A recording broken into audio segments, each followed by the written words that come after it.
Con la gente que me gusta, me dan las claras del alba, compartiendo madrugada, palabras, risas y luna. Con la gente que me gusta, paso las noches en vela. Pero muy buenas noches. Porque a pesar de los pesares, la vida es bella y vale la pena vivirla intensamente con optimismo y esperanza. Gracias por acompañarnos este domingo en este segundo nuevo programa acá por la tele. Mina en casa, como decía, más que nunca, el nombre del programa tiene que ver con la situación, ¿verdad? Que tenemos que quedarnos en casa el mayor tiempo posible. Muchísimas gracias, de verdad. Les saludo a mis invitados. Hoy una mesa, como siempre, realmente, pero esta muy especial, espectacular, con médicos realmente fabulosos, profesionales de primer nivel. Porque hay tantas cosas que preguntar sobre el COVID, tantas cosas porque el post-COVID, que justamente me encanta hablar con el doctor Quintana, el tema de las vacunas, que quiero hablar justamente con el doctor Mateo Valmeggi, porque había sido que hay diferentes plataformas y todo eso, yo me enteré con él y quiero que ustedes también lo compartan.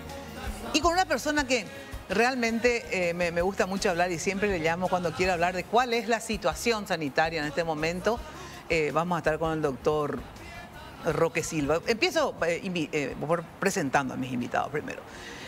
Doctor Tomás, profesor doctor Tomás Mateo Valmeggi, pediatra e infectólogo. Gracias por estar, Tommy. Un placer, Mina, poder compartir contigo esta noche divina. Gracias de verdad por estar.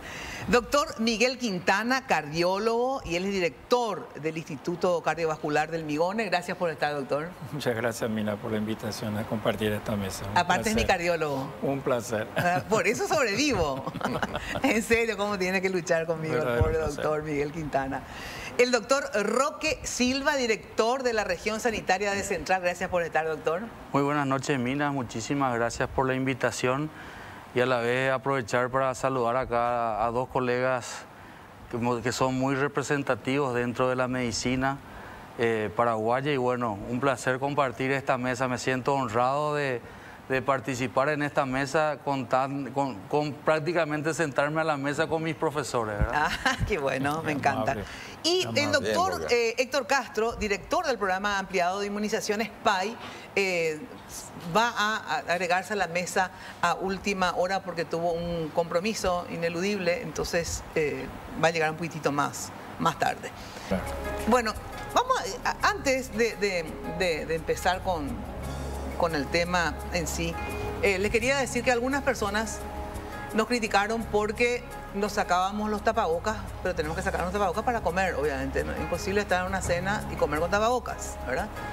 De todas maneras, los aquí presentes, todos estamos como que inmunizados, dos, yo no todavía. Ellos ya se vacunaron, ustedes se vacunaron, ¿verdad? Ya estamos vacunados. Personal de ambas dosis, yo no me vacuné, pero ya tuve COVID hace 2 meses aproximadamente y tengo ahí mi inmunidad propia, todavía no recibí la vacuna. Así es que, pero ya desde el próximo programa, inclusive, de verdad yo no lo haría, pero yo no soy la dueña del canal. Le van a hacer el test rápido a los invitados para que puedan compartir con mayor tranquilidad. Yo creo que estamos en una distancia suficiente. Cuando uno va a un restaurante, de hecho esta es la distancia que mantenemos. Pero bueno, si el canal quiere, que así sea. Le van a hacer el test rápido a los invitados. Pero no. Uno, mira, yo por lo menos vengo acá a trabajar, a informarme, a informarles. Entonces no sean tan mala onda algunos, de verdad. Hacemos todo lo posible para hacer lo mejor que podemos. Yo por lo menos me cuido muchísimo. Aún así me contagié, pero nunca me he sacado la máscara en todos mis programas, pero bueno, obviamente no era una cena, era otro formato. Fui la primera en usar máscaras en la tele, ¿verdad? Así es que no sean mala onda, la mala onda enferma. Bueno, y no es momento de tentarle a la salud. Así es. A ver, el tema... ¿Vos ya te contagiaste? ¿Ya tuviste COVID? Yo tuve COVID en el mes de diciembre del año pasado. ¿Qué tal te fue? Súper bien. O sea, fue leve, o sea, digamos, ¿no te internaste? Tuve un COVID Moderado. Moderado.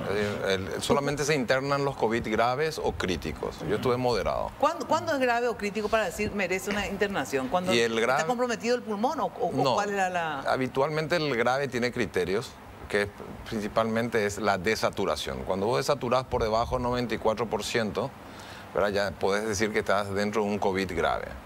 Y luego, obviamente, hay criterios para el COVID crítico que el doctor no nos puede especificar mucho mejor, pero es la hipoxia, la deficiencia de oxígeno a nivel de la sangre, alteraciones de otros metabolitos como el ácido láctico o una disfunción de la función renal, o cuando la saturación está por debajo del 90%, ahí se entra dentro de la clasificación del COVID crítico, que ya tiene que tener una asistencia más específica en terapia intensiva.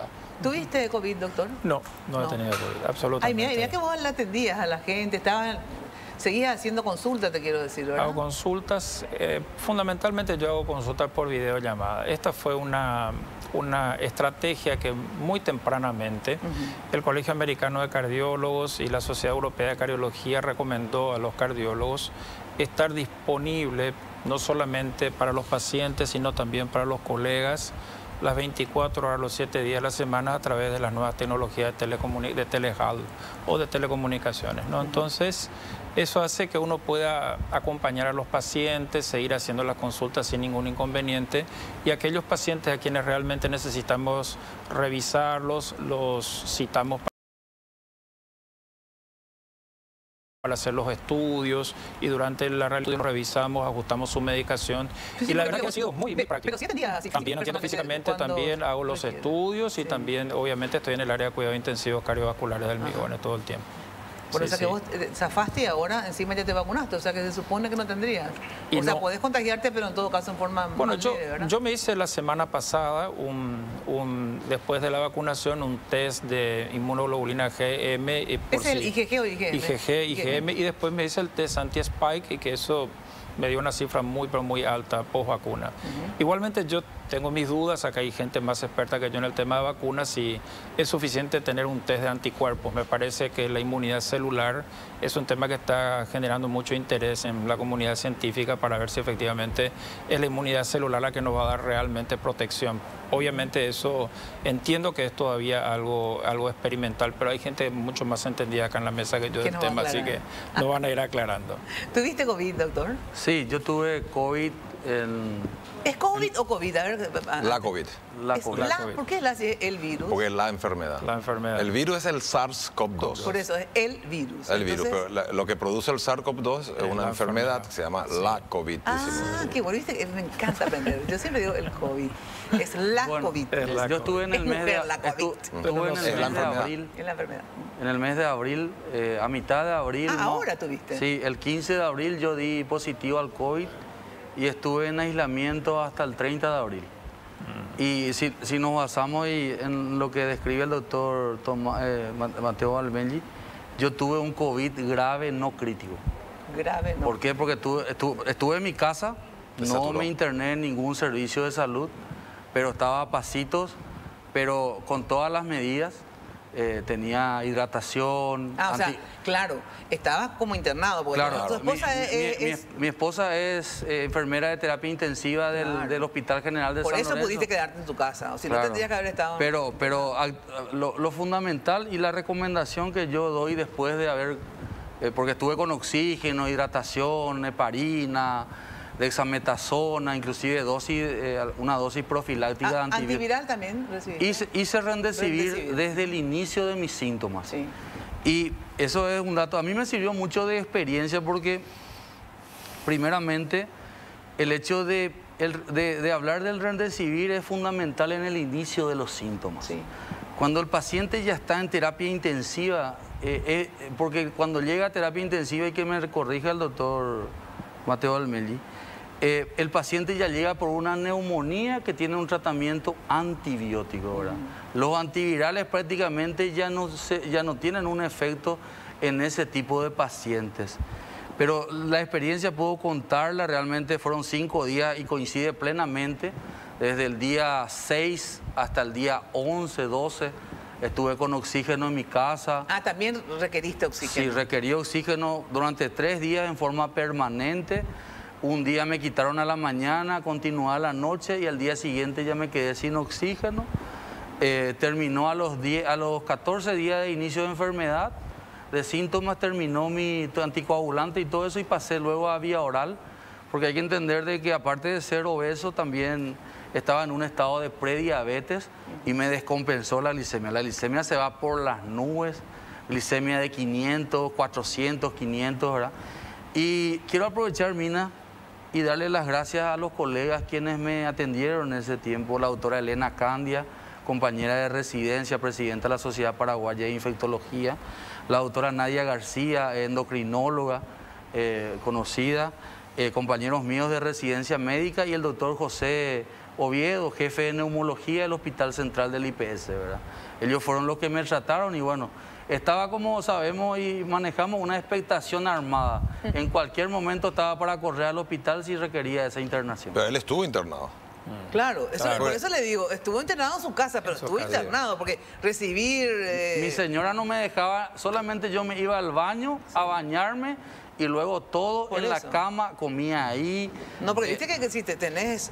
es que la gente tiene que entender que la actitud que un médico o un profesional toma frente a una enfermedad y a un enfermo, porque los médicos tratamos enfermos, no enfermedades. Sí, es lo correcto, la verdad. Vos podés hacerlo en... De un modo, el lugar no hace la diferencia. Puede ser un centro de salud, puede ser una unidad de salud familiar, puede ser tu casa. Él estuvo con un COVID grave y está bien descrito, ¿verdad?, que el COVID también produce una diabetes transitoria. Y en aquellos individuos que ya tienen una predisposición, como tenía Roque, una prediabetes, obviamente él tuvo trastornos metabólicos, más trastornos respiratorios, tuvo un COVID grave. Él era un candidato ideal para hacer el COVID crítico y entrar a terapia intensiva. Claro.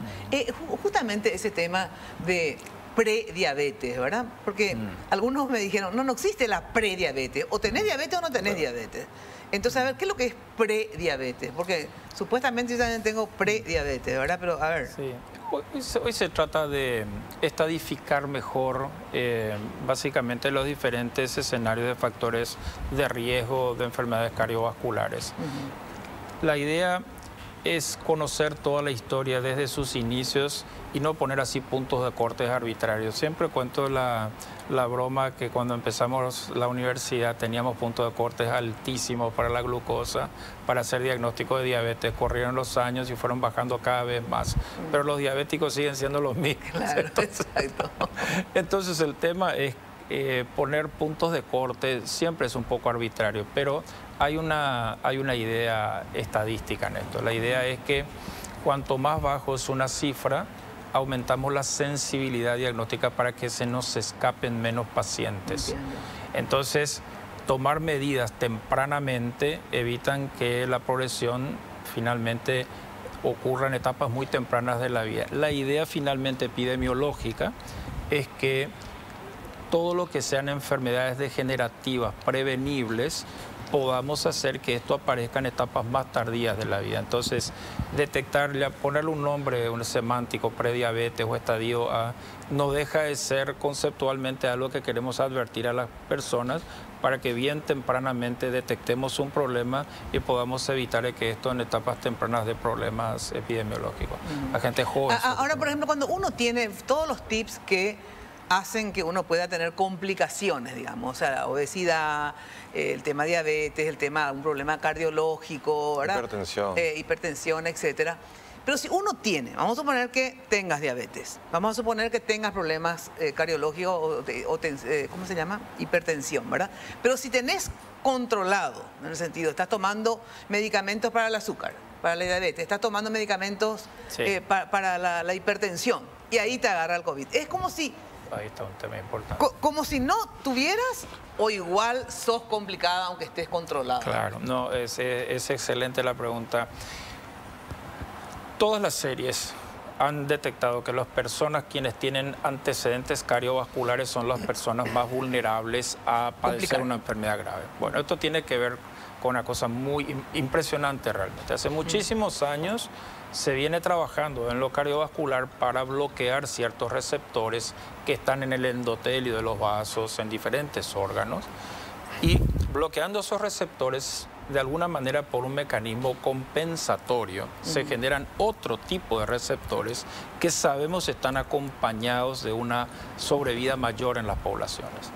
Curiosamente y muy penosamente, este virus justamente viene a ingresar a las células a través de estos receptores que dan mucha longevidad y que tienen efectos muy favorables para la salud.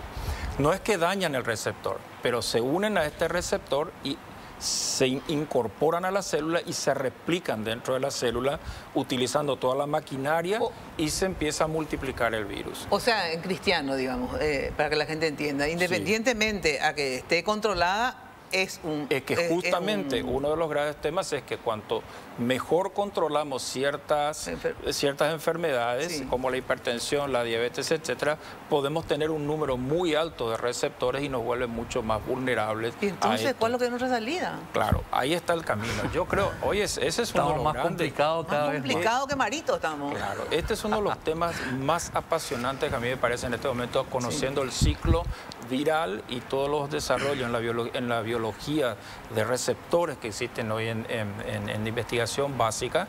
Se está trabajando activamente en bloquear estos receptores para que no se una el virus a estos receptores, pero sin afectar la actividad enzimática de este receptor.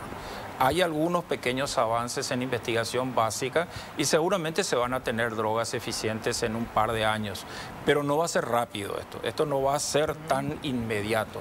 No, incluso es un camino alternativo al de las vacunas. Ahora, obviamente, si una persona no tiene bien controlada su enfermedad, el organismo per se produce estos receptores con intenciones de compensarlo. Pero aún así, el tener estas enfermedades nos predispone a tener cuadros graves porque también se acompañan de complicaciones relacionadas al mal control de estos factores de riesgo cardiovasculares. Por eso hay que estar bien tratada toda la enfermedad. Te voy a cerrar la idea de lo que él te explica, ¿verdad? Porque el doctor Quintana siempre se caracterizó por hablarlo de una forma científica. Nuestro cuerpo genera esos receptores, ¿verdad? Pero como una respuesta normal, tratando de enfrentarse a la enfermedad. Pero este virus tiene una característica de que es una enfermedad que vamos a requerir y lo vamos a tener que estudiar, porque hoy lo poco que sabemos, hoy lo tenemos en práctica. Y genera que lo que produzca el cuerpo para defenderse es lo que necesita el virus para dañarnos. Para dañarnos.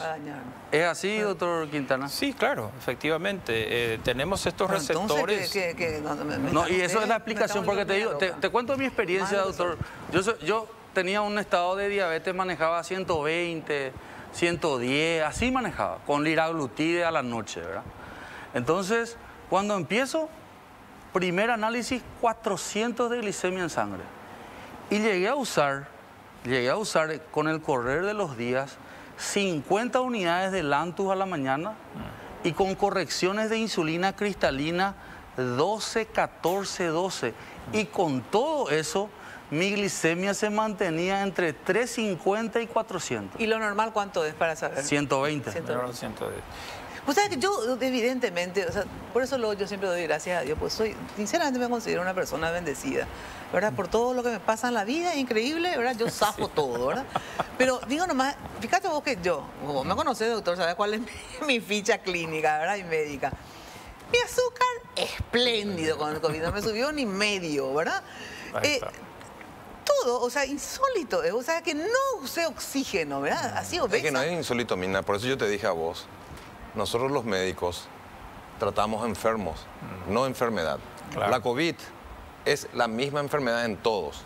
Claro. La respuesta de cada individuo, que es el enfermo, puede ser diferente, dependiendo de diferentes variables. Tu edad, pero yo tengo todo, la edad, 61 años, gorda, prediabética, con problemas cardíacos. Tu carga infecciosa fue baja. Seguramente. Tu sistema inmune fue adecuado, entonces controló, no tuviste alta carga viral. una cosa es la carga infecciosa con la que te infectas, otra cosa es tu respuesta inmune.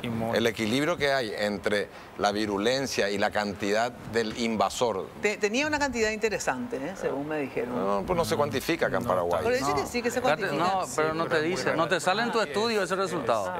La carga viral ya depende de tu respuesta inmunológica a la infección que tuviste. Y eso es variable en él, en vos, en mí, en todo lo que estamos acá, ¿verdad?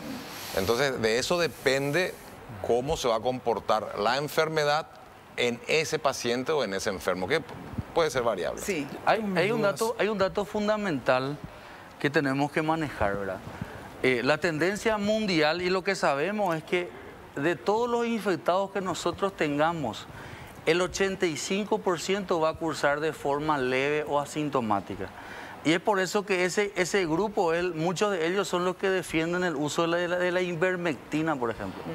¿Entendés? Porque no quiere decir que si vos tenés la COVID, vos tengas que únicamente irte a terapia intensiva. Sí. El 15% de esos infectados que tenemos, de esos 15%, de esos 100%, 5% va a ir a terapia intensiva. Pero quiero ir a la pausa, porque tengo que ir a una breve pausa, pero lo que yo les quiero preguntar, y queda para la respuesta a la vuelta, ¿cómo uno sabe? Porque de verdad al principio, para mí, no se trató tan bien el COVID, ¿verdad? Y yo creo que mucha gente se murió cuando no tendría que haberse muerto, ¿verdad? Porque le decía, no tenés, con todo eso, no quedate nomás en tu casa, ahora si no podés más respirar, entonces vení, ¿verdad? Eso puede estar mal. Pero quiero que me digan justamente para que la gente no cometa ese primer mensaje errado que se dio y que quedó, ¿verdad? A ver, ¿cuándo uno tiene que decir, bueno, no, me tengo que ir al médico? ¿O qué es lo que me tengo que hacer? Sí o sí exigirle, yo hablo a mis sobrinos, no, exigirle al médico que te haga una tomografía de pulmón.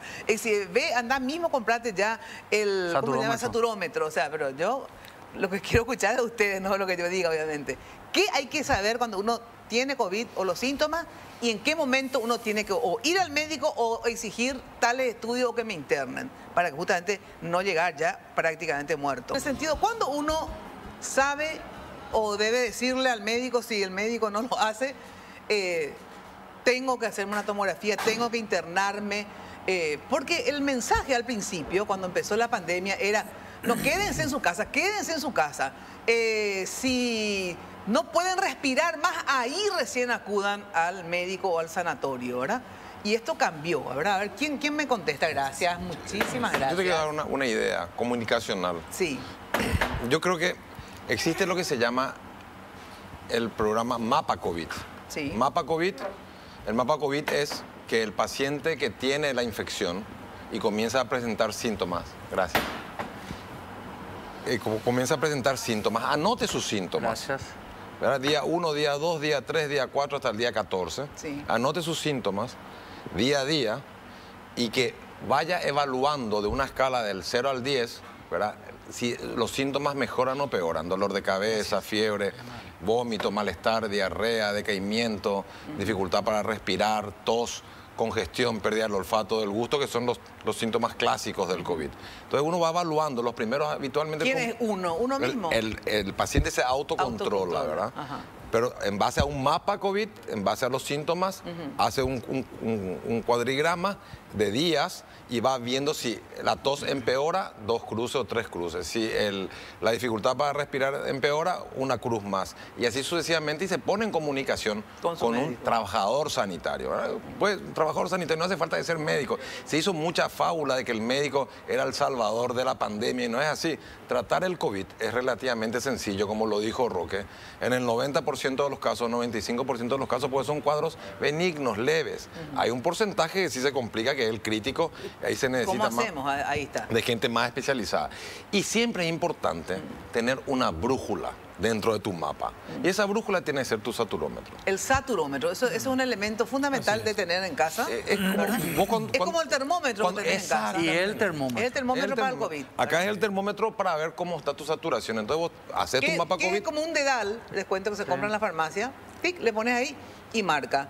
99, 100, 97. Y cuando marca por debajo de... ¿cuándo 94, ahí ya tenés que hacer una consulta médica. El médico porque algunos te dicen no cuando marca debajo del 90. Entonces no es así. No, 90 entra a terapia intensiva. 94. 90 ya tenés que llamar a CM140. Nos demos bien el mensaje por eso. No, 94. Entonces ahí vas a un centro médico, te evalúa un médico y el médico va a evaluar qué estudios analíticos o imágenes o si te quedas internado o no. Eso ya queda a cargo del médico. Ya sé, pero ¿cuándo? Porque dice que queda a cargo del médico, tampoco no me queda claro, porque hay médicos y médicos, está el protocolo escrito, hay que cumplirlo. Está un protocolo luego establecido que habla de lo que dice el doctor. Sí. ¿Cuándo te internan en realidad? A ver, ¿cuándo qué? Cuando vos llegás menos de 93 y se te hace una serie de análisis importantes. Análisis clínico. Análisis clínico. Acá hablamos de los marcadores inflamatorios que son nuestras PCR. Primeramente un hemograma. Sí. PCR, ferritina, dímero D, y si acudiste por una saturación, y te puedo contar por experiencia porque lo viví, como dice el doctor, si por debajo de 93, una gasometría sí o sí. ¿Qué es eso? Un estudio de los gases arteriales en sangre. Eso nunca me hicieron. ¿Verdad? Entonces, un estudio muy molesto, ¿verdad? Pero para mí, en vez de quitarte de la vena, te quitan de la arteria y se estudia los gases en sangre. Yo nunca escuché que le hayan hecho el PO2, el PCO2, pero eso es lo que se hace. O sea, hay que entender. Más que nada en pacientes que están internados, hospitalizados, cuando uno tiene dudas si se está agravando realmente el cuadro. Hoy se reemplazó mucho con la saturación de oxígeno y tomar una muestra venosa para no pinchar la arteria porque duele bastante esto. Entonces se cambió una estructura antigua que se llamaba PAFI, donde era imprescindible la toma de la gasometría arterial por SAFI, que es utilizar el saturómetro y calcular la cantidad de oxígeno. ¿Cuál saturómetro? ¿Ese que usamos el dedito. Entonces hoy con métodos se trata de ser menos invasivos. La experiencia personal que tengo, cuando yo llegué a saturar 93, ¿verdad? Te hicieron le comenté a la médica. Pero vamos a ser sinceros, eso no se hace masivamente. No se hace. Entonces vamos a decir... La información general. Claro. ¿Qué es lo que a todos nos tendrían que hacer? La saturación es lo fundamental acá. El saturómetro es el que te va a indicar si ese paciente se va a quedar o se va a ir. Y aparte del saturómetro, les pregunto, está el dímero también, que es un análisis de sangre, ¿verdad? Que no se le hace a todos tampoco. Que no se le hace a todos. Esto va para una complicación del COVID, que es la hipercoagulabilidad que produce. El dímero no entra dentro de los marcadores inflamatorios. Entra también dentro de los criterios de internación para clasificarlo si es un COVID grave o crítico. Pero lo que él estaba hablando, la PCR, la ferritina, esos son los criterios de inflamación. ¿Cuándo hay que hacer tomografía o radiografía de pulmón? ¿En qué momento? Yo quisiera retomar la pregunta anterior, y creo que es un tema muy importante porque mucha gente ve este programa. A mí me parece que la saturación es importante y tener un saturómetro es importante, pero aún así, también el saturómetro hay que saber tomárselo, hacerlo correctamente, en fin, hay una serie de aspectos. Pero sin lugar a dudas, nos hemos olvidado mucho de la clínica y se ha minimizado mucho la clínica. Es de vital importancia educar a la gente en los síntomas. Si una persona empieza a tener dificultad respiratoria creciente, el saturómetro puede no siempre marcar una caída en la saturación de oxígeno en el contexto, por ejemplo, una persona que está haciendo una embolia pulmonar. Y esto puede incluso ir demorando el inicio de una caída de la saturación con una embolia pulmonar. Sin embargo, la dificultad respiratoria tiene que ser un elemento de alarma para que rápidamente vaya a una emergencia. ¿Y qué es dificultad respiratoria? La facultad. Nosotros decimos disnea, yucua, lo dice la gente en guaraní, ¿verdad? Ahora, existen otras cosas, dolor de pecho, las palpitaciones, el desmayo. Nosotros hemos tenido pacientes impresionantes que han debutado con un síncope. El síncope es la pérdida de conocimiento transitoria. Se desmayó y se recuperó y se sintió relativamente bien. Fue a consultar recién al día siguiente y estaba cursando un infarto por COVID. O sea, con lesiones trombóticas. COVID no es así cualquier cosa. Absolutamente. En muchos casos hemos visto de infartos con COVID. Y de hecho, si uno ve las tasas de muerte súbita en el mundo, comparando históricamente los datos del 2018, 2019, 2020, etcétera, y uno va viendo cuando apareció la pandemia cómo se incrementó la tasa de muerte súbita. Y esto alertamos mucho a los cardiólogos. Nos preocupa Uno, gente que tiene problemas no COVID que no van a consultar por miedo a contagiarse en la emergencia. Y está visto que no es el lugar en el ámbito hospitalario el lugar donde más se contagia la gente. El contagio incluso es más por irresponsabilidad en la conducta social que en los ambientes hospitalarios. ¿Qué quería decir, doctor? No, completando lo que dice el doctor Quintana, nosotros en Paraguay, en base a lo que sabemos, por ejemplo, los diabéticos. ¿Cuántos son diabéticos en Paraguay?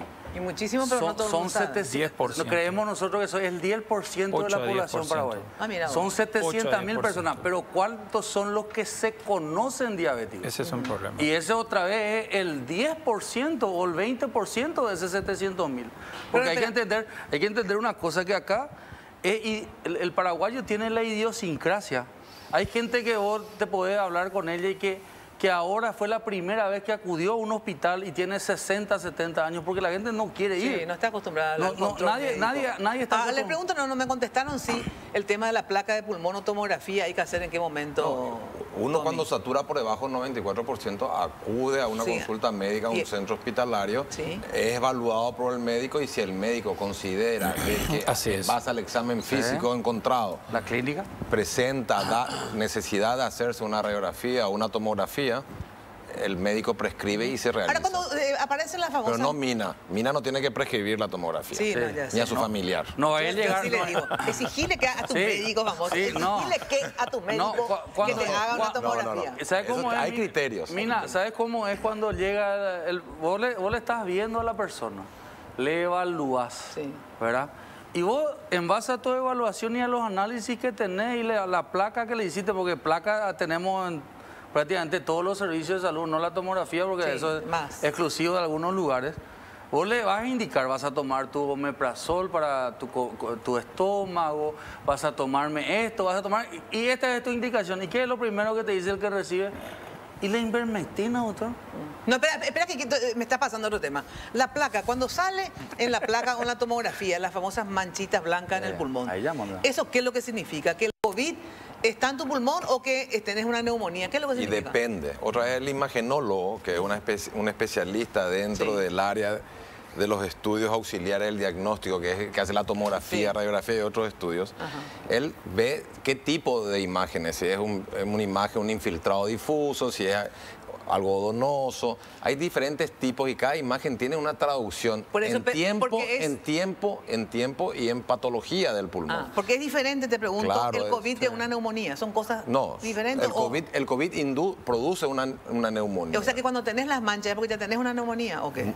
Cuando voy a tener las manchas gruesas y no tenés ese vidrio esmerilado que nosotros decimos, difuso, muy probablemente ya hayas pasado la etapa aguda del COVID y ya estés presentando una complicación del COVID que ya es una neumonía. Y en porque cuando hay complicaciones eso es muy específico. ¿Eso para qué quieres saber vos? Quiero saber, porque cuando hay complicación, ¿es neumonía o es COVID? ¿Qué es lo que es cuando hay complicación? Cuando hay afectación pulmonar es neumonía. O sea, aunque sea... Porque yo pensé que habían dos cosas en el pulmón. O te afecta el COVID, o sea, el virus el SARS, ¿verdad? El SARS. O un neumococo, qué sé yo, no sé. No se te puede sumar eso, es una sobreinfección o una coinfección, puede haber eso también. Neumonía. Habitualmente. Claro, que neumonía, perdón doctor, que neumonía es un diagnóstico de una afección de la parte inferior de los pulmones. No implica necesariamente la causa, si es bacteriano, neumónico, si es parasitario, micótico. Muy bien. Bueno, te quería consultar, ¿qué es lo que cambió ahora? Porque el viernes hicieron una conferencia de prensa y por si la gente no la haya escuchado, se baja la edad desde el lunes, desde mañana. Bien, sí, bajamos a partir de 70 años y más, ya las personas van a acudir con la misma estrategia. O sea, estar registrados es una situación que podemos también debatirlo, pero es una herramienta que sirve para planificar lo que es la distribución de vacunas. Y estas personas de 70 años y más, estando registradas, pueden acudir a los vacunatorios también por culminación de número de cédula, que también estamos difundiendo por todos los medios, y me gustaría también que a través tuyo podamos hacer recordar a toda la teleaudiencia. Los lunes, mañana, ¿a quién le toca? ¿Te acordás? No recuerdo ahora. Lunes de 0 a 2, martes de 3 a 5, miércoles de 6 a 7, jueves de 8 a 9 y el viernes todos los que rezagados. No. Pero hay un dato muy importante, Mina, ¿verdad? Porque está ocurriendo esto, y el doctor Héctor lo sabe. Hay gente que, por ejemplo, el abuelito no leyó bien su cédula y había sido, él tenía el 1 y se dio cuenta el martes. Igual puede ir al vacunatorio. Se puede ir, pero no el martes, no el miércoles ni el martes, puede ir recién el viernes. Y el abuelito, vos sabés que el paraguayo, el abuelito quiere irse cuando quiere. Por eso tenemos un problema, que de 7 a 11 de la mañana nuestros vacunatorios están saturados de gente. Porque los adultos mayores, la característica es que ellos van a la mañana. A la mañana al vacunatorio. Entonces, hay gente, yo te digo, tuve experiencia porque estuve en el vacunatorio de UNACE y me acerco a los vehículos en el autovac y les cuento la cara de felicidad de los abuelos, porque el mensaje que te dan te dice, ahora hace un año yo no le veo a mis hijos, me dice.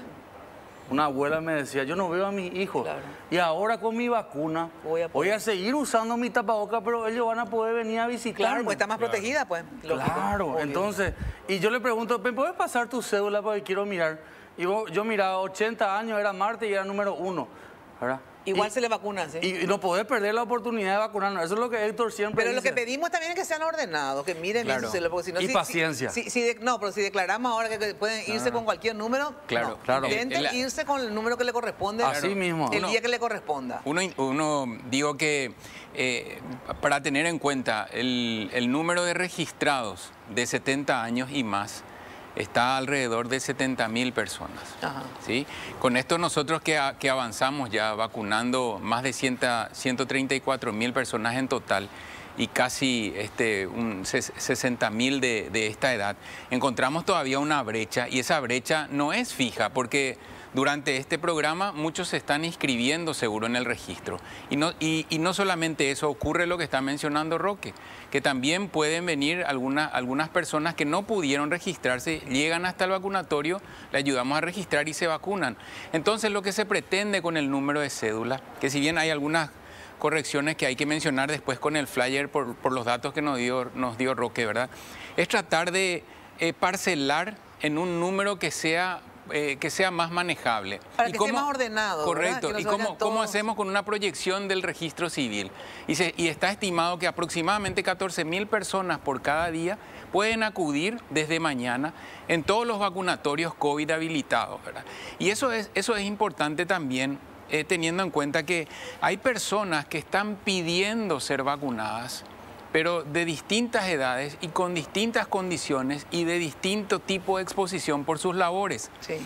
Entonces yo le insto a la población que aquellos que tienen hoy la oportunidad de vacunarse tienen un privilegio de connotación mundial. Sí. El hecho de recibir una vacuna hoy es un enorme privilegio que nuestro país, con la disponibilidad de vacunas, está tratando de entregar a la población mayor por la vulnerabilidad que representa, pero recuerden que hay personas menores que tienen factores de riesgo que bien también pueden demostrar, o sea, evolucionar a formas graves. Y eso es una situación muy difícil, Mina. Claro. Nosotros tenemos pedido de muchísimas personas o grupos de personas. Claro, por lo mejor hay un señor de 70 o 75 años que está espléndido y otro que tiene 60, que tiene 5.000 tips como para morir, el mejor merecería. Claro, pero el punto de inflexión... El tema es que, hay que ordenar de un modo, ¿no? Exacto, el punto de inflexión, creo que todos van a coincidir en la mesa conmigo, el punto de inflexión en cuanto a la edad son 60 años. A partir de ahí hay una tasa de mortalidad mucho mayor y una evolución mucho más grave. Por eso es que se adelanta en este grupo. Y otro detalle que quiero... Pero de 70 es ahora, desde mañana lunes, ahora es de 70. Espera, y de 70, o sea, ¿cuánto tenés vos más o menos registrado de 70, me dices? 70.000 y más. Y esto hay que tener en cuenta que todos los registrados. Espera. De 70 para arriba son 70.000 registrados. Sí, ¿verdad? Registrados, correcto. Para arriba hasta los 90 también, no correcto, importa, ¿verdad? Sí. 70.000. ¿Y tenés cuántas vacunas? Y nosotros tenemos aproximadamente ahora un poco más de 55.000 vacunas. O sea que si se van todos no va a haber forma. Claro, pero sí, eso es muy importante. En una estrategia donde no se puede delimitar el número de personas que van a acudir a un vacunatorio que pretendió hacer el agendamiento en su momento, ¿verdad? Que eso se tiene que subsanar en algunos puntos. Entonces se establece esta estrategia que es más tradicional, que es por terminación de número de cédula, pero que no te permite muchas veces, al no estar registrado, hacer la planificación. Por lo tanto, uno siempre está de acuerdo a la demanda instantánea, no a una demanda ya programada que te serviría para esto disponer. Entonces, además de eso, recordemos que estas vacunas tienen una caducidad muy precoz. No podemos nosotros estar instalando una situación de espera porque sabemos que en algún momento nuestra logística no nos va a permitir alcanzar antes de la caducidad la entrega de estos biológicos. Entonces, esas cosas que si bien son internas, es muy importante que maneje la población. Insisto, si hoy una persona, o sea, el día de mañana, tiene posibilidad de ingresar en este grupo y su familia no lo está apoyando, por favor, vuelvan a ver sus opiniones, consulten con los especialistas que realmente tienen la información responsable y acudan, porque es un privilegio de connotación mundial, eso sin dudas. Después quiero que me expliques las plataformas diferentes. ¿Qué querías decir? Básicamente hay que entender de que el registro, que es lo que nos permite a nosotros, es un consentimiento informado de que él quiere recibir las vacunas.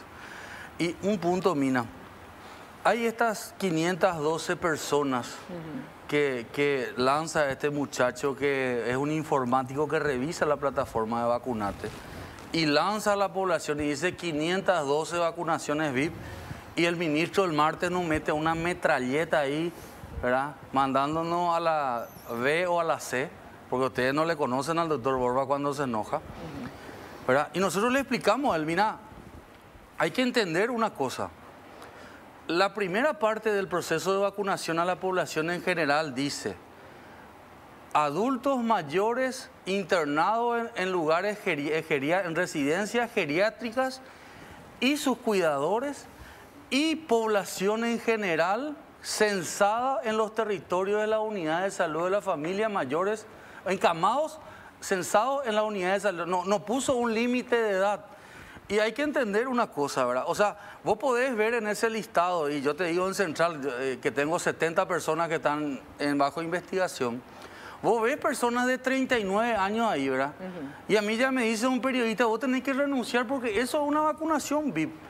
Pero ese tipo de 39 años es un accidentado de moto secuelar que está en el territorio de una unidad de salud de la familia. O sea, es un paciente vulnerable. Ya sé, pero no era esa la regla, pues. No, la regla... No. Y eso justamente... Aclaren entonces, porque la regla... Yo pensé que no era para los vulnerables, porque entonces ahí entran miles. La regla era... Yo te considero vulnerable. La regla era encamados, censados en el territorio de una unidad de salud de la familia. Una unidad de salud de la familia, para que sepas, tiene 3.000 personas en su territorio. De esas 3.000 personas, el 10% está imposibilitado de movilizarse por medios propios. Entonces, esos reciben la visita de los médicos de la unidad de salud de la familia, que lo tienen censado y le visita. Y entonces se da cuenta, el tipo tiene 39 años, está encamado, es vulnerable. Y no está en la regla, ¿verdad, doctor? Aclará un poco. Bueno, es importante aclarar. Primero que el agendamiento por el vacunate, el apartado vacunate, solamente permite que uno se agende si tiene 60 años y más. Claro. Y ahí hay una opción para poner encamados. Sí, exacto. Y si el reclutamiento fue por vía telefónica o por el territorio censado, como dice Roque, es también 60 años y más. Insisto con eso por el tema de... Justamente es la edad de inflexión en formas graves, ¿verdad? Porque nosotros estamos recibiendo... Por eso, no entra ese muchísimo la circular que vos quitaste, Héctor, ¿verdad? Y te voy a decir, porque este es un programa en vivo y hay mucha gente que nos está viendo, y por más que seamos compañeros, la circular que vos quitaste y la conferencia de prensa de ese día dice encamados, censados por las unidades de salud de la familia. ¿Es así? Dice claramente en el flyer que dice 60 años y más. Claramente 60 años y más. Encamados. Dice claramente que... Pero ¿dónde dice eso? Claramente está en el mensaje. Tu circular dice otra cosa. ¿Querés que te muestre al aire? Pero claro. ¿Querés que te muestre al aire? Claramente dice. Sí, tengo. O sea, nosotros lo que tenemos que demostrar en este momento es Justamente ahora que recuerdo me pidió la aclaración Roque, ¿verdad? Que no está la edad. Pero nosotros en aquella conferencia de prensa, recuerdo que fue antes del 13 de abril, porque el 13 de abril empezó la vacunación en las personas de 85 años y más por terminación de número de cédula. Empezó el registro de las personas de 60 años y más. Sí. Y continuaban los profesionales de la salud y además arrancó con los pacientes con déficit motriz, entre paréntesis encamados. Y en esa conferencia de prensa se compartió justamente el detalle de la edad de 60 menos de 60 años. nadie tiene que vacunar, no, por ahora. Y ahora por eso es que se filtra. Claro. Se filtra de esa edad y se evalúa. Entre 60 y 75. Si encontramos nosotros una persona que se vacunó... Es porque habrá estado encamada. Exacto. Y por eso justamente fue aquellos casos muy difundidos por la prensa. Era porque tenían 72, pero no estaban encamados. Correcto, Tengo que dar una brevísima pausa, porque después quiero que el doctor... Bueno, todos, pero este tema de las plataformas de las vacunas, ¿sí? Por favor. Antes de ir a la pausa... ¿Tengo tiempo todavía un ratito? Buenísimo. ¿Qué es este tema de las plataformas? Porque vos me contaste esto, que por ejemplo, la diferencia entre la Pfizer, Moderna y las otras. A ver, eso que me explicaste, ¿sabes? Y básicamente hay 3 formas de desarrollar vacunas contra el SARS-CoV-2. Sí. Hay más, pero 3 son las más importantes. A ver. Una que utiliza el ARN mensajero, que es una ideología molecular, ¿verdad? Que es las desarrolladoras de Pfizer, BioNTech y Moderna, que son laboratorios americanos, la han desarrollado y con mucha eficacia. Después está otra plataforma o desarrollo técnica, que es vector viral. Se utiliza un virus que habitualmente produce resfrío y se modifica el virus para que, el organismo, el sistema inmune lo reconozca como si fuese un SARS y produzca una respuesta inmune protectora que luego se va a guardar, como dijo el doctor Miguel, dentro de la inmunidad de memoria, para que una vez que te enfrentes al virus natural, vos puedas reaccionar en forma más rápida y vigorosa. ¿Estas cuáles son? Porque la primera plataforma viral. No, la primera es Moderna y Pfizer en esta plataforma. Está la Sputnik, la Johnson & Johnson del laboratorio Janssen, está la AstraZeneca. También está bajo esta plataforma. ¿Verdad? En forma conjunta con la Universidad de Oxford. Sí. Y otras, ¿verdad? Bueno, después la tercera plataforma. La tercera más importante yo creo que es la de virus inactivado, ¿verdad? Que es la que tienen los chinos y que es una vacuna que fue muy difundida. La de India. Y la de India. China e India. China e India, que fue muy difundida a nivel regional en Chile. Sí, porque yo te pregunto lo siguiente. La que es vector viral, así es que se llama, ¿verdad? Vector viral. Vector viral, la otra virus inactivado. Estas dos plataformas ya se usaron en otras vacunas, digamos, ¿verdad? Por décadas, con otros virus, en el desarrollo de las vacunas. Se usó 1000 veces, ahora se va a usar para el SARS, digamos, pero es así. Sí, es así. La que no se usó todavía, que por eso me pareció interesante, es esto ARN mensajero. Sí. ¿Qué es lo que es el ARN mensajero? Si alguien más se puede explayar en el sentido... Porque, ¿cuál es la diferencia entre estas otras dos plataformas? Esta es una vacuna. El material genético es un material sintético, ¿verdad? Que no entra dentro de la célula humana, pero sí induce a formación de anticuerpos que bloquean el sitio de fijación del virus al receptor humano. ¿Pero entra en el ADN o...? No entra, no, por eso es mentira, que produce infertilidad y que produce una cantidad de cosas que... Pero es la primera vez que se usa en seres humanos. Es la primera vez que se usa, pero obviamente esto no es que aparece del día a la noche como la gente cree, no, el récord en producción de vacunas. Es cierto que las vacunas en su desarrollo tienen una etapa preclínica y luego una etapa de fases clínicas, fase 1, fase 2, fase 3, fase 4, antes de su producción masiva y difusión masiva y aplicación masiva. En eso sí se ahorró tiempo. Pero estos son vacunas que ya venían ya estudiadas de la época del Sí, MERS, ya sé, pero si yo tengo que... Porque a mí yo le digo, mi pensamiento siempre, cuando alguien me dice no, te quiero hacer... A ver, un segundito, doctor, un ratito, después va a hacer la polémica. cuando a mí me dicen, no, te vamos a hacer tal cosa que es algo nuevo. Yo no quiero nada nuevo, yo lo que quiero es algo probado, ¿verdad? Lo nuevo no me interesa. Me interesa lo probado en medicina. Vos estás dentro del 24% de la población mundial. Ah, que la gente quiere lo nuevo. No, hay un 6% que son innovadores inmediatos. Sí. ¿Verdad? Que apenas vos tenés el teléfono, el último teléfono, mañana sale uno y ya te vas y compras ese nuevo. Ese 6% del que... Pero en medicina, vamos a ser sinceros, que es mejor algo que sea probado. Entonces, yo, por ejemplo, ¿verdad? Y no estoy con ninguna farmacéutica, no sé ni quién, pero digo, yo prefiero el vector viral o el virus inactivado, ¿verdad? Que a lo mejor esta termina siendo la mejor, el modo ARN mensajero, tal vez, ¿verdad? Pero digo, no, yo no quiero que experimenten conmigo. Bueno, en primer lugar hay que hacer la aclaración que estas vacunas fueron autorizadas dentro de una ley sanitaria mundial de crisis sanitaria que ahora están en fase 4 y que luego se van a ser reevaluadas. Correcto, sí. En segundo lugar... Bueno, pero van a ser reevaluadas cuando la gente ya se vacunó.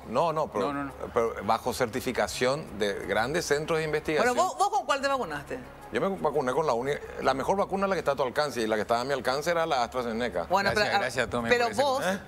Muy bien, yo pero también... no, espera, pero la ARN mensajero. Sí. Y si vos tenés las dos vacunas, tenés las dos plataformas, ARN mensajero y tenés la del virus inactivado o el virus vector viral, tenés las dos vacunas. ¿Cuál vas a elegir? Ya me decís la verdad. Pero yo te expliqué, yo no quiero hablar de cosas personales. No, ¿cuál vas a elegir vos? Yo quiero saber, no, son personales. Yo te pregunto, yo te voy a decir cuál te voy a elegir. ¿Cuál vos vas a elegir? Yo te voy a decir como política sanitaria. No. Vos para vacunarte, vos quiero saber. ¿Cuál vas a elegir? Tenés acá las dos vacunas. La ARN mensajero. Yo personalmente elegiría la vector viral. Claro. Yo estoy equivocado probablemente. No, y eso lo digo, no vamos a saber hasta que se pruebe. ¿Vos cuál elegirías? Quiero saber, eso yo también quiero elegir, ¿verdad? Yo realmente tengo mis incertidumbres y quiero ampliar un poco el debate. Sí. Existe en este momento, aparte de las falsas noticias, un ocultamiento de datos de las grandes compañías respecto a complicaciones que han ocurrido incluso durante la misma fase de investigación. Esto ha ocurrido cientos de veces en la historia de la medicina. Sí. Solamente que en etapa de pandemia, esto fue casi como una competencia Cerro Olimpia, Boca River, etcétera, entre compañías y quién gana protagonismo. Inclusive universidades muy serias en el mundo entraron en este juego, en esta dinámica comunicacional. Y se decía la Pfizer no provoca trombosis. Hace cuestión de menos de 15 días hay publicaciones y colegas míos que trabajan en Estados Unidos con quienes estamos en contacto ya habían tenido internados por trombosis con la vacuna Pfizer, por ejemplo. Y se estaba cerrando la utilización de AstraZeneca en muchos países europeos por la aparición de trombosis. Hay muchos intereses en juego. Lamentablemente esto contamina la ciencia. Y la ciencia hoy está contaminada, no solamente por malas noticias, porque ya las investigaciones no se debaten en el ámbito médico con profesionales serios y que realmente filtran la información inadecuada, sino que siempre ha habido comerciales. Pero justamente la comunidad científica lo va filtrando y lo va acomodando. Por lo perentorio de esto, hace que la ciencia esté perdiendo credibilidad a raíz de todo esto. Y el tercer aspecto es que tenemos muy poco tiempo todavía. Para evaluar. Pero por eso mismo, si vos tenés las dos vacunas, doctor. Bueno, es lo que digo. Yo creo que compartiría lo del doctor Mateo Valmelli, porque básicamente lo tradicional, lo que ya pasó por el tiempo, lo que se decantó.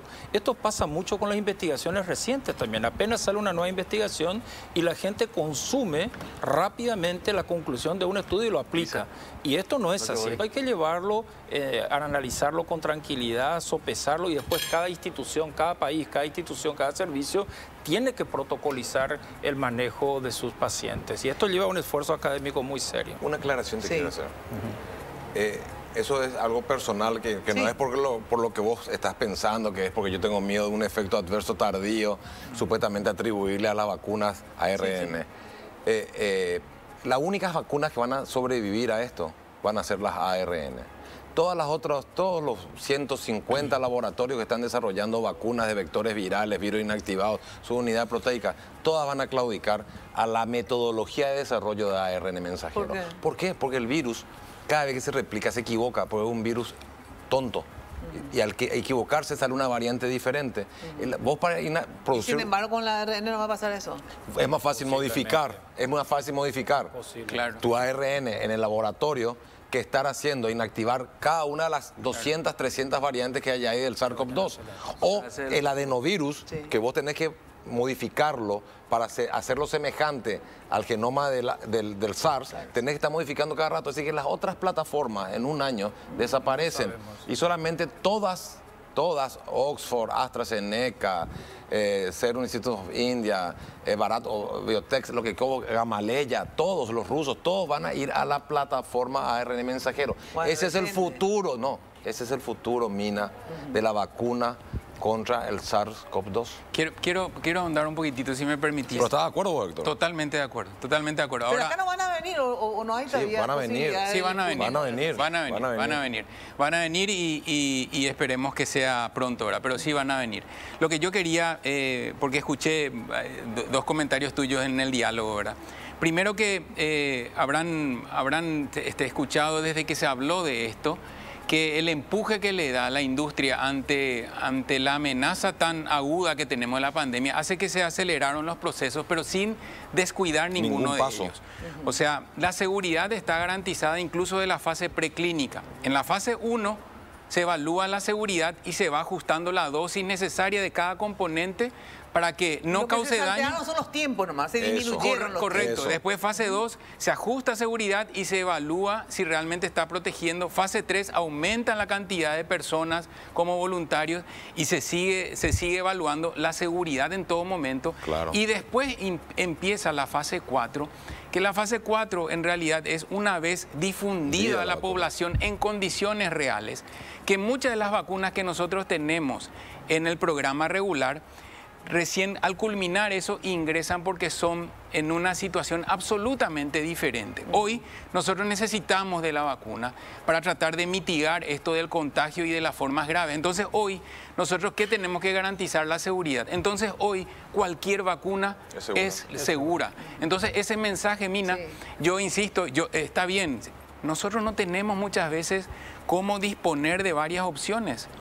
Y en el lugar donde, suponte, esta conversación que tenemos y llega a un lugar y se encuentra con una vacuna que no le pareció que no es la correcta, va a rechazar esa vacuna y la otra que no tiene condiciones ese vacunatorio de manejarlo, no está ahí. Entonces esas opciones nosotros tenemos que brindarle a la población en ese sentido la garantía de que son vacunas seguras. Ahora, luego de la pausa, quiero que... ¿Puedo hacer un comentario simplemente a esto? Aún así, Héctor, creo que también, como todo se ha difundido mucho y hoy se transmite a todo el mundo la verdad de las cosas, e incluso las mismas publicaciones hoy se discuten en el ámbito público, hay que decir que la resistencia de las editoriales a las publicaciones anteriores no son las mismas que las de ahora. Y los niveles de exigencia de las publicaciones de antes no son las de ahora. Entonces, mucho de lo que ahora está apareciendo como complicaciones debió haberse comunicado antes. Entonces, muy esas son cosas que simplemente digo que lejos de ayudar a la confianza en las vacunas, generan incertidumbre. Claro, uno sabe que no se publicaron y que se ocultó información. O sea, hay que decir todo. Sí, me entusiasma ese comentario y decirte que la ciencia, la medicina, es la metáfora de la política, de una discusión política. Hoy nosotros en esta mesa podemos no estar de acuerdo, pero eso es un hábito normal entre nosotros. Sí, y bueno. Y nadie lo toma como algo personal, ¿verdad? Entonces, como en la política ocurre, solo que esto es ciencia y estamos trabajando en salud. Así es que lo último... No, justamente le decía a Héctor mientras veían que así como él explicó, así era el sistema de los censados de la USF, mirando la circular así detenidamente. Lo que yo quería decir es que primero pedirte disculpas por haberte alzado la voz. Y segundo, explicar un poco de que dentro de las residencias de estos hogares existen personas jóvenes, que yo explicaba eso, ¿verdad? Y esas personas jóvenes estaban dentro vamos a decirle, de esos hogares, ¿verdad? ¿Es así eso? Sí, entendamos que es una situación muy sensible, Mina, no, yo no te vayas a preocupar, yo no me ofendí en absoluto. Pero sí, al ser muy sensible, digo, por estas situaciones irregulares que absolutamente no tienen nada que ver con lo que menciona Roque, sino que por eso es importante aclarar la norma y que todos cumplan. Tengo que ir a la pausa. Castro, le escuché al ministro de Salud y también a Euclides Acevedo hablar de un número de vacunas para el mes de mayo. ¿Cuál es el número que vos decís? Seguro en mayo vamos a tener tantas dosis más. Yo no puedo certificar eso, Mina, porque no tengo participación en la negociación directa, pero sí recibimos obviamente información porque estamos destinados a la planificación de las que tenemos. Sí. ¿Cuántas tenemos y cuántas vamos a recibir, así concreto? Bueno, en realidad lo que nosotros tenemos ahora información que vamos a recibir es de Moderna. La cantidad no te puedo confirmar. Sí. Vamos a recibir también Sinopharm, que de una negociación que cerraron, y es de público conocimiento la situación epidémica de la India, por lo cual no sabemos si vamos a tener en mayo esa cantidad. Nosotros estábamos esperando al menos 200.000 dosis de Covaxin de la India, pero se detuvo esto por esa situación local. Y después lo que nos queda es AstraZeneca, que también más allá de mayo sería por el mecanismo COVAX. Soy partícipe en las negociaciones. ¿No podemos decir que vamos a tener en mayo 800.000 dosis? Yo no podría decirte eso. Yo no podría decirte eso. Me encantaría decirte, yo no podría decirte, o sea, pero que entonces los dos están, Euclides y Borba, no saben lo que dicen. No, yo no dije eso. Yo no dije eso, no. Sí. ¿Vos crees que sigamos nuestros cargos? No, más allá de eso. No, yo tengo que hacer una confesión también de eso. Más allá de eso, el ministro Borba, cuando llegué, me dio un respaldo y me dio libertad para que yo pueda expresar lo que pienso. Claro, realmente, porque yo no tengo una trayectoria política, yo vengo de estar tranquilo en otro lugar y entrar acá gracias al consejo de algunos amigos que están acá en la mesa, ¿verdad?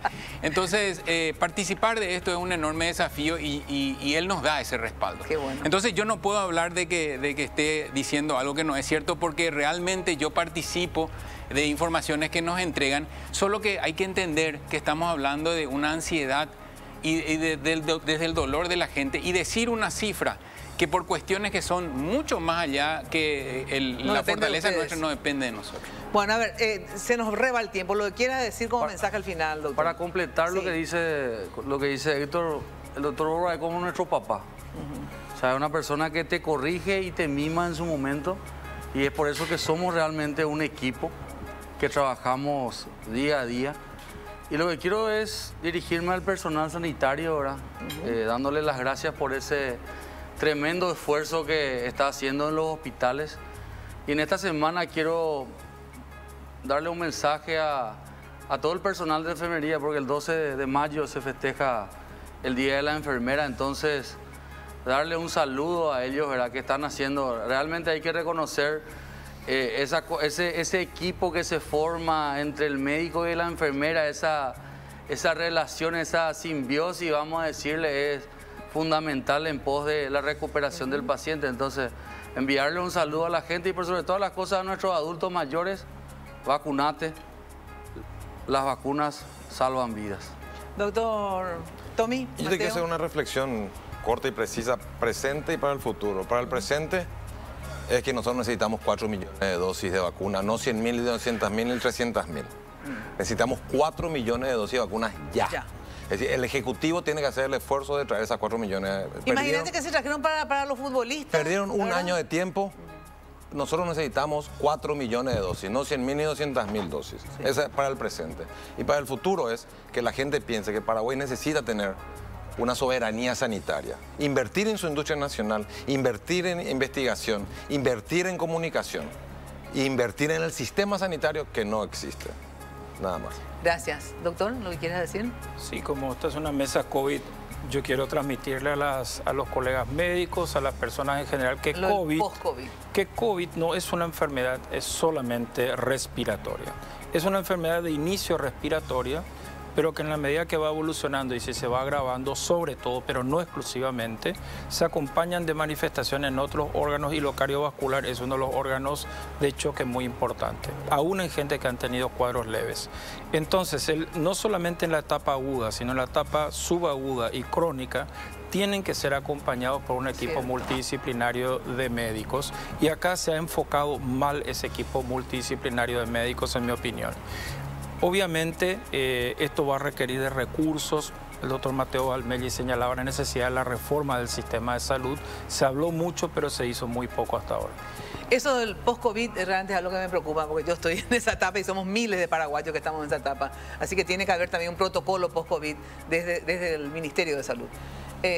Doctor, por último. Castro, creo que la pandemia, en vez de poner paréntesis a nuestros rasgos, acentúa nuestros rasgos como sociedad. Y eso es muy evidente. Estamos demostrando brechas que a lo mejor ni en décadas íbamos a poder demostrar, y esas brechas son oportunidades para avanzar. Siempre me emocionaron mis instructores inculcándome en lo que es medicina, infectología, pediatría, vacunología. Hoy está Tommy, que también hizo que esto me entusiasme mucho.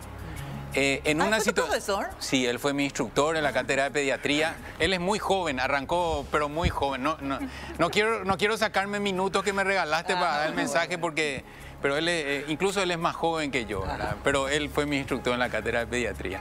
Y así también pediatra de mi hija, ¿verdad? Nos une una amistad, y agradezco mucho el voto de confianza que dio para que hoy tenga esta situación tan difícil. ¿Qué agradezco? Eso es lo que no le agradece, además al amigo. Bueno, pero lo que digo es que realmente las vacunas han demostrado cambiar la historia de la humanidad. Absolutamente, cierto. Si nosotros revisamos. Hay un antes y un después de la vacuna. Exactamente. Si alguien tiene un mensaje diferente a eso, está pecando de irresponsable. Cierto. En este momento, cuestionemos los aspectos administrativos, pero si tienen la oportunidad de recibir la vacuna, por favor, no evadan. Esta es una oportunidad que muchos no lo tienen. Sí. Después del agua potable, las vacunas representan el de mayor impacto en la salud pública. Me encanta, exactamente. Para mí, antes y después del agua potable, para la humanidad, para la salud y de las vacunas. Totalmente de acuerdo. Ahora sí, nos volvemos a encontrar el próximo domingo acá por la tele a las 20 horas. Chau, chau.